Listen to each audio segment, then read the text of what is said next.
We're taking a look at this passage here this morning. We're going to be spending the next few weeks and possibly beyond that in the book of Luke. So today we looked at Luke chapter 1, verses 5 to 25.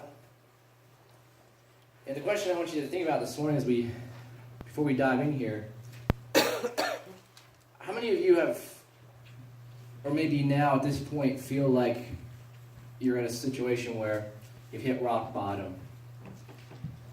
You feel like you're in a situation and you don't understand why. You've done all the right things. You follow God's commands. You're faithful to Him, and you just find yourself in a situation like rock bottom. And you pray to God, but He doesn't seem to be listening. He doesn't seem to be answering, and you just don't have a reason why. You just feel perplexed. You don't know why. Well, this morning in this passage, we can see that situation here with Zechariah and Elizabeth. They sort of felt that way. They struggled with not being able to have children. But God comes through for them. And we can see in this passage, this is a great picture of how God can weave in His greater purpose and His plan for salvation and humanity into our lives, and how we can become involved in that. And how He can use our pain and suffering and struggles for something greater than we could imagine. So as we begin here, we look at verses 5 through 7. And the first thing to keep in mind here is this idea that sometimes we face struggles without having a reason why. Zechariah and Elizabeth faced struggles and they didn't have a reason why. But as we look at verse 5 here, it sets the historical setting here. And this is what I really love about Luke, because he's a historian and he writes his gospel in that perspective, and he gets all the details. And I love that because I'm a history guy. I really love that. And so he says, during the time of King Herod, there lived a priest named Zechariah and his wife Elizabeth. This is significant because at this time is the nation of Israel. They're living under the oppression of the Romans. And they're waiting for a Messiah to come and deliver them from this oppression. All throughout the Old Testament, you see the foretelling of the coming of this Messiah. It's foretold right from the beginning of history. As soon as Adam and Eve sin in the garden, and God says that He will send somebody that will crush the heel of the serpent. The serpent will bite his heel, but He will crush or bruise his head. And then you see it in David. David, he writes all these psalms, poetry in the Old Testament. You can read it all about it, and there are all kinds of pictures of the coming Messiah there. The prophets speak of the coming of this Messiah, all culminating in the ministry of a prophet named Malachi. And then after him, for 400 years, silence. No word from God. And now Israel's living under Rome. And they're living under the rulership of a king named Herod, who's been appointed by Caesar to rule over them, and he's not a kind king. And Israel, the nation, are wondering, where's God? When is He going to deliver us?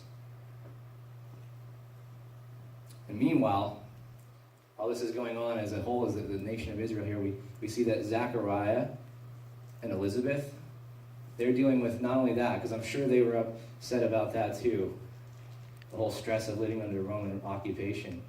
But in their personal life, they were unable to have children. And it said now at this point in the story, they were old and well along in years. So they knew the basics of biology, that when you get to a certain age, you're just not capable of even having children. And so they just probably feel like, why? Because it says in verse 6, I believe, they lived upright, they were righteous. They followed all the Lord's commands and His decrees blamelessly. So they're probably feeling like, why, God? Why are you allowing us to go through this? The burden of, or the struggle with not being able to have kids, that can be a real difficult struggle. But for them it was even more so, because in those days, for a woman to not be able to have children, that was disgraceful. It was seen as disgraceful because the woman didn't have her place in the community. There wasn't offspring to carry on the father's line. But not only that, but it was dangerous, because in those days, if a woman, she lived under her husband, but if the husband died, if she was a widow and she didn't have children, she didn't have anyone to take care of her financially, because usually that would fall to the children. And so it was dangerous, and so maybe in many cases she would have to resort to begging in the streets. And so it was a disgrace upon Elizabeth. She felt a disgrace. It can be still that way today, maybe in a different way, okay? If women are unable to have children today, it's still a struggle, may not be a danger type thing, but it can still be that way. We just talked recently to some friends of ours, nobody from around here, but we were talking to some people that they struggle with infertility. They struggle with it. God has created in us a desire to want to have children. At least a lot of us probably have that desire. At some point we'd like to have offspring of our own. And God commands us to have offspring. He says, be fruitful and increase, multiply upon the earth. And what happens when you can't do that?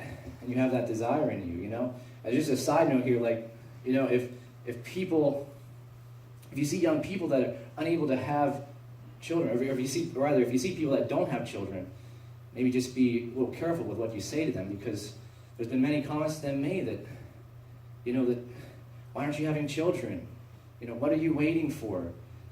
But you never know by saying that if maybe they're already struggling, they want to have children and they can't. And now by saying that, you're putting a knife into their heart. We have to be careful with what we say to them, because it can be a disgrace today, even if you struggle unable to have kids. But that's how Zachariah and Elizabeth were feeling. So you have two levels here. You have they're feeling helpless because God has not brought about the promised Redeemer that he had promised, and also they're struggling in their personal life. And so maybe you struggle in your personal life too. You find yourself perplexed at some of the situations that you find yourself in. And maybe you've prayed over and over asking God to deliver you from whatever situation you're in. And maybe it is because you're unable to have children. Maybe you or someone that you love or know has an illness. Maybe one of your family members, maybe one of your children has turned from you. Or maybe they've turned from God. You maybe struggle finding gainful employment or being able to pay the bills, put the food on the table. But whatever trial it is that you face, I want you to think about that. For a second, I just want you to, close your eyes just a second. Just close your eyes. And imagine that you are going before God, and whatever it is that's weighing you down right now, and the list could go on. There's all sorts of things, that differences in our lives, different obstacles we face. I just want you to imagine that you're placing that at God's feet. And I want you to say, God, I lay this at your feet. Say that. God, I lay this at your feet. I lay this at your feet. And I want you to say, may you use this for your glory. May you use this for your glory.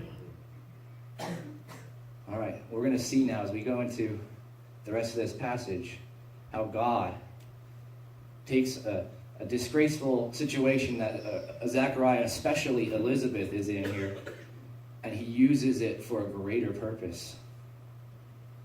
He brings them out of disgrace and into a place of honor for his glory. And he can do that with any one of your lives. So we're going to take a look here at what happens next as we turn to the next section here, verses 8 through 17. And that brings us to our next point, that God has a much greater purpose in mind for us.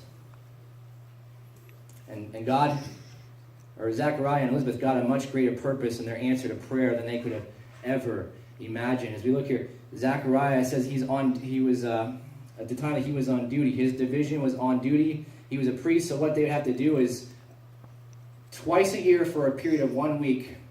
He was in the division of Abijah, so for twice a year, for 1 week at a time, they would go and they would be on duty at the temple in Jerusalem.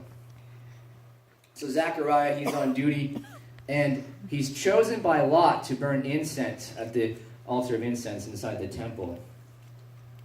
Now, I want to point out that this is very significant because this is a once-in-a-lifetime opportunity.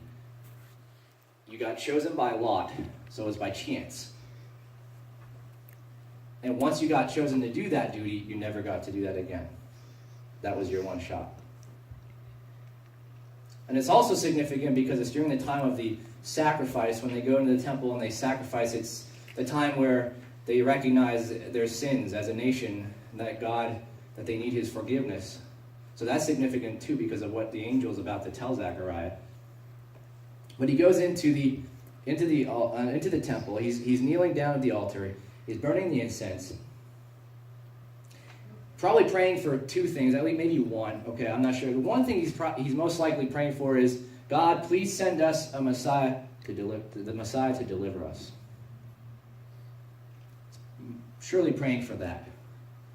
The next thing, I'm not so sure if he prayed for it at this point in time, but possibly praying for a child. But now, as I said, Zechariah, he understands the basics of biology, so he may at this point have given up on that. But I'm sure at some point in his life he did pray for a child. At some point he probably did.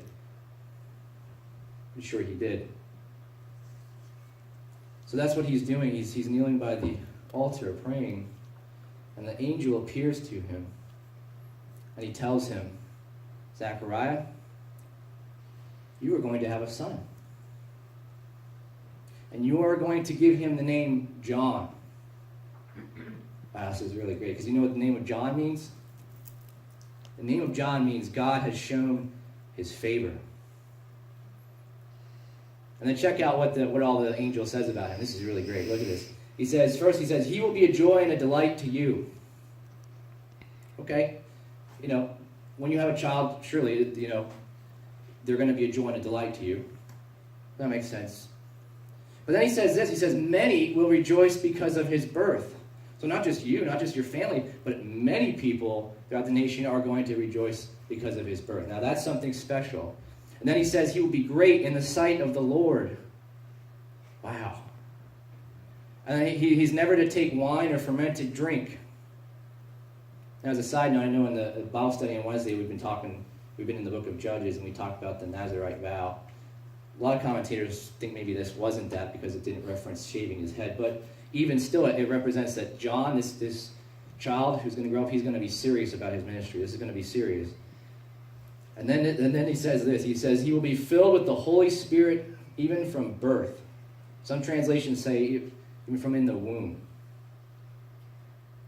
And he will bring many back.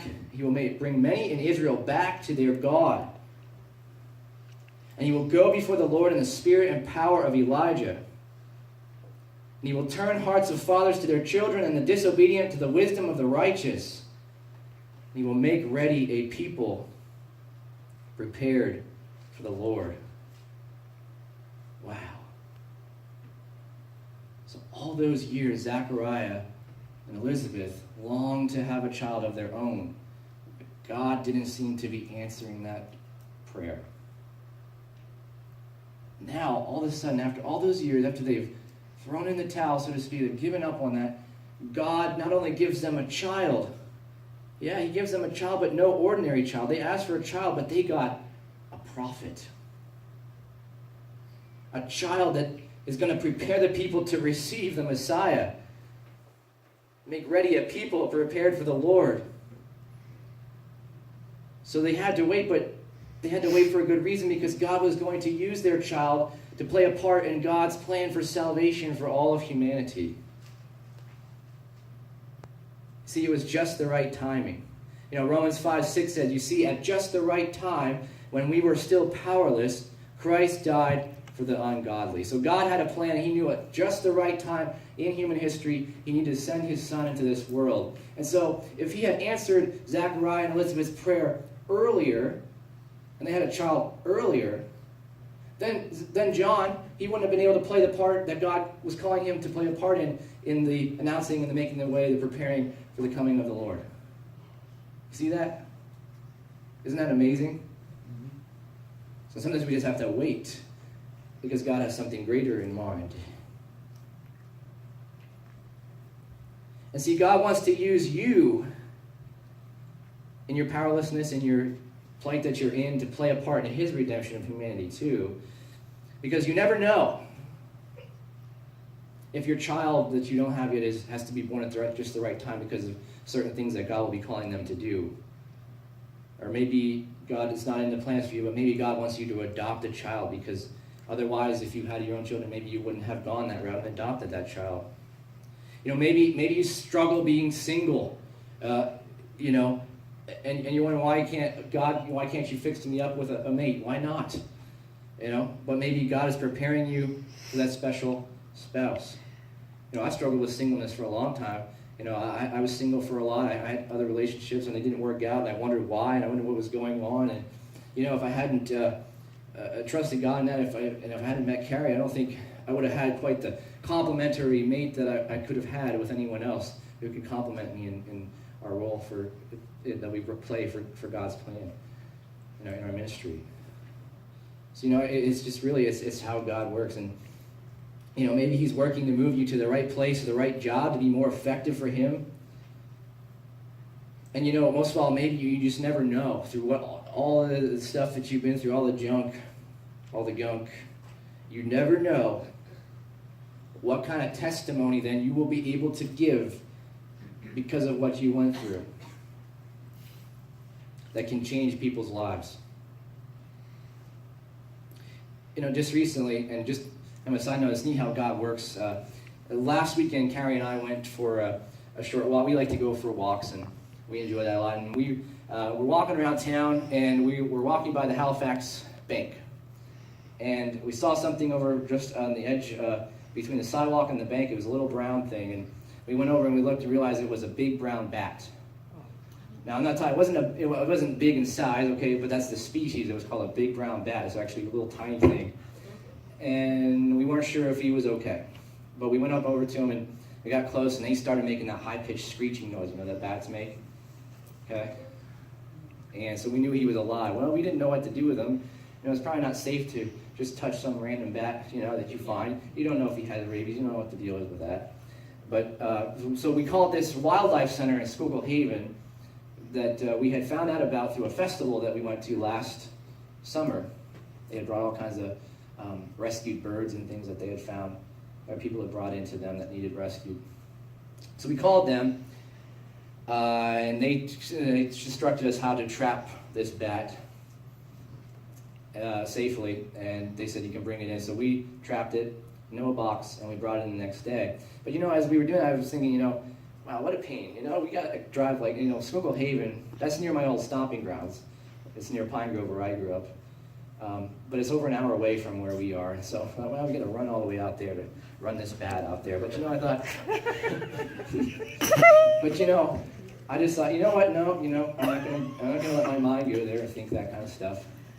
I just felt that God was going to use this. Something was going to happen that we could use this for. So we went there. We went to Schuylkill Haven. We dropped it off, and then I thought, we can go home the way that would take us through Pine Grove. And I don't know if many of you know that my parents are here again with us this morning, but they're currently living in Pine Grove. They're back in our hometown right now, and homeless sort of right now, but they're living with my Aunt Kathy, my mom's sister, which is a good thing because she's been struggling with cancer, and so that's where they're living right now. And so we thought, well, maybe we'll stop in and just see them real quick since we're close. We'll do that, but they weren't there. We couldn't get a hold of them. We texted, called, all that kind of stuff. Couldn't get a hold of them, but we stopped in there anyway. My Aunt Kathy, she was home. She was the only one home. And so Carrie and I stopped and visited Kathy. I think that was good. That was an encouragement to her, and she really needed that because she's been through a lot, struggling with this cancer. A couple years ago, she found out she had this cancer, thought maybe it was in the head, and they did a scan. They caught maybe some of it down here, and they realized, it's actually more in the lungs. And they took care of a lot of that, but now it's kind of in the stomach. And it's not one of those things that, she's always been the kindest, sweetest, gentle person, and she's been really close to my mom, and just so much that she's done for her. And nobody in the family really, has cancer. My mom and her sister Kathy, they're in a family of 7. Their dad comes from a family of 11. I don't think any one of them has ever had cancer, right? She's never smoked, so she hasn't done anything maybe bring this upon herself, but yet she has this cancer, and it's been a struggle. But you know what?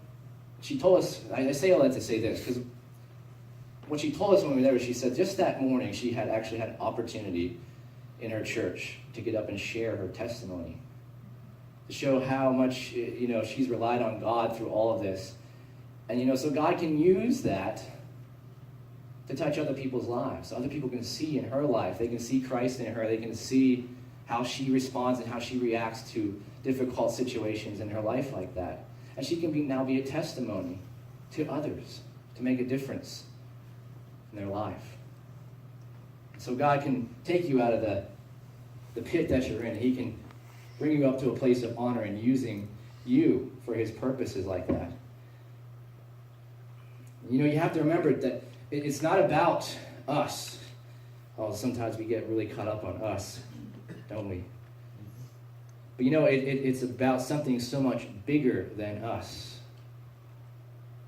And that's God's plan of salvation for humanity.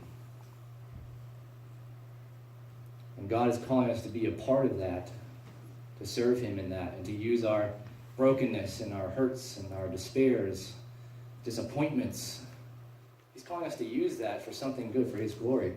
And so what we need to do? We need to just be silent, and we need to let God work. Look at how Zechariah responds here.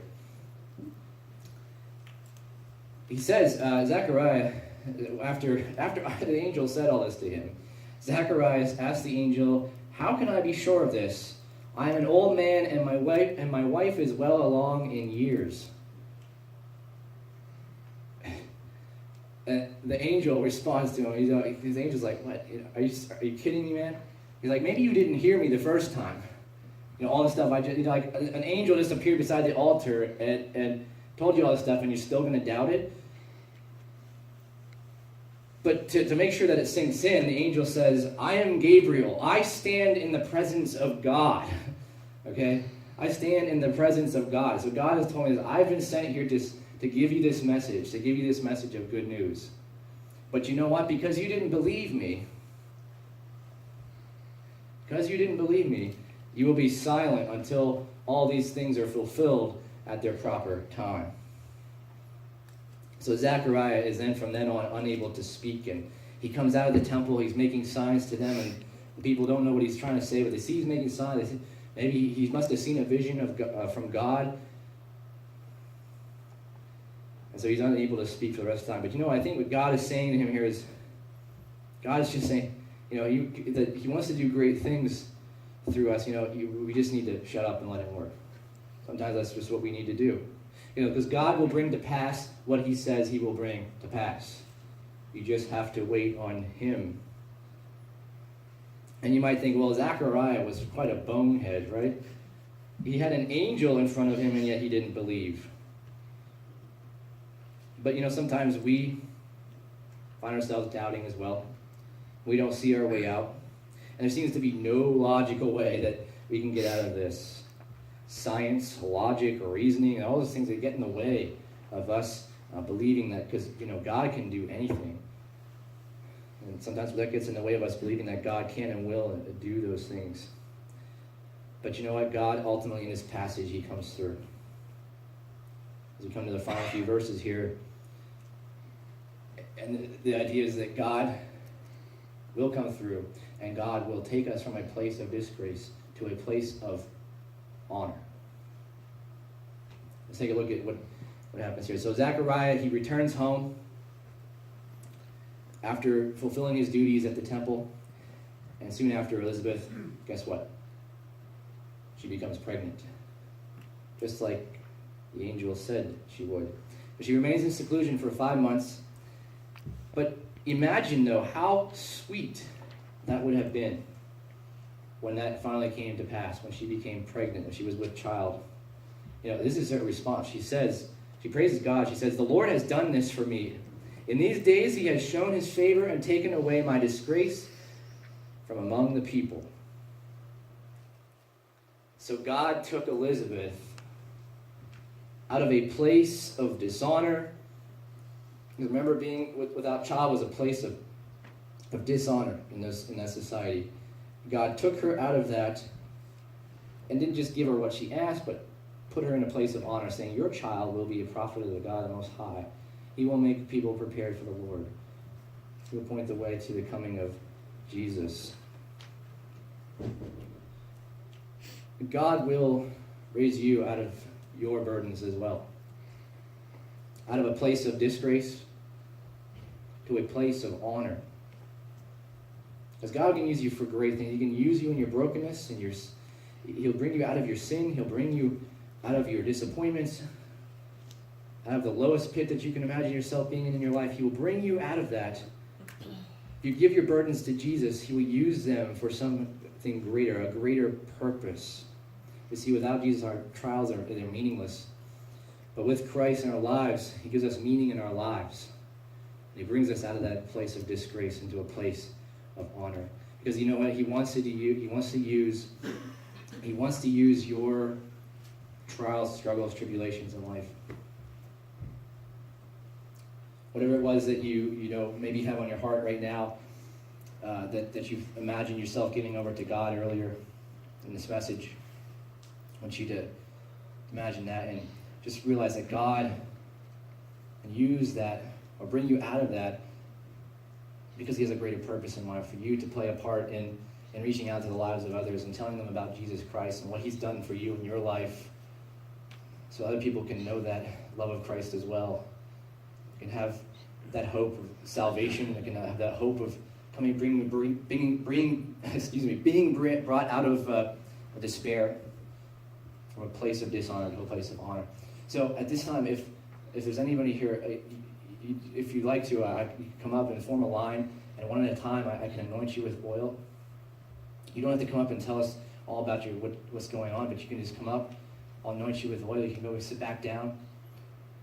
And I can pray over all of you at once and just pray that God will use whatever it is that you struggle with, your disappointments, your doubts, your fears,